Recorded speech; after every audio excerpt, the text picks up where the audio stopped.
আসসালামু আলাইকুম। কেমন আছেন সবাই? আশা করি সবাই ভালো আছেন। আজকে আমি একটা আমার ভালো লাগার বিষয় শেয়ার করব। বিষয়টা হচ্ছে মাত্র ৫ বা ১০ টাকা দিয়ে আপনি চাইলে কিছু মানুষের মুখে প্রাণখোলা হাসি ফোটাতে পারেন এবং সেই হাসি আপনার দেখে আপনার নিজের ভিতরে এক অন্যরকম ভালো লাগা কাজ করে।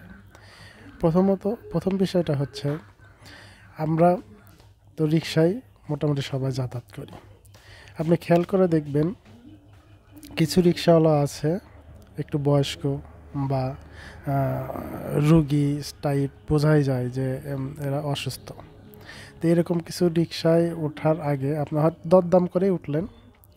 আপনি রিকশায় উঠে যাওয়ার সময় হয়তো খেয়াল করবেন যে তার রিকশা চালিয়ে নিয়ে যেতে আপনাকে তার কিন্তু খুব কষ্টই হচ্ছে। এটা আপনি মানে নিজে নিজে বুঝতে পারবেন। যখন আপনি গন্তব্যে পৌঁছে গেলেন তখন আপনি যে ভাড়া ঠিক করে উঠেছিলেন তার থেকে যদি মাত্র ৫ বা ১০ টাকা বেশি দিয়ে মানে তাকে দিয়ে দেন, দেখবেন লোকটা মানে তার চাওয়ার মানে না চাইতে এই মাত্র ৫ বা ১০ টাকা পেয়েই দেখবেন সে একটা হাসি দেবে।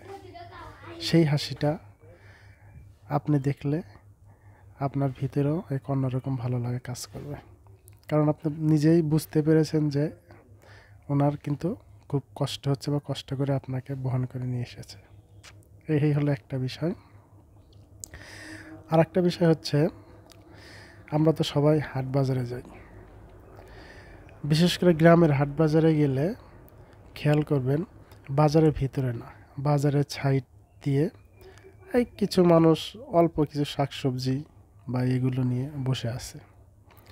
তাদের দিকে তাকালেই বোঝা যায় যে তারা হয়তো সেই সবজিটা বিক্রি করে খুবই গুরুত্বপূর্ণ কিছু মানে ওই টাকা দিয়ে আবার কিছু নিয়ে যাবে। সেটা চাল হতে পারে বা খাওয়ার অন্য কিছু হতে পারে। তবে আপনি কিন্তু বাজার করতেই গেছেন। তাদের সবজি বা এইটা যদি তেমন ভালোও না হয়, আমার মনে হয় দরদাম করেও যদি নেন,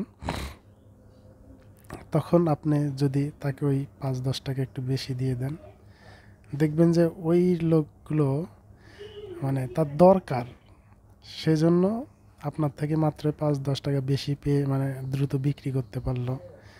পেয়ে দেখবেন সে হাসি দেবে। ওই হাসি দেখলেও আপনার মনের ভিতর এক অন্যরকম ভালো লাগা কাজ করবে।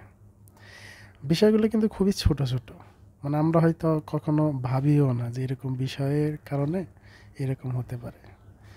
কিন্তু আমার কাছে এগুলো মানে ছোট বিষয় হলো আমার কাছে মনে হয় যে এরকম মানুষের হাসি ফোটানোর মধ্যে নিজের একটা অন্যরকম ভালো লাগা কাজ করে।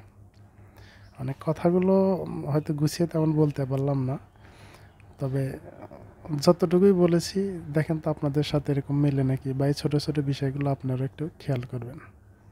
ধন্যবাদ সবাইকে, ভালো থাকবেন। আসসালামু আলাইকুম।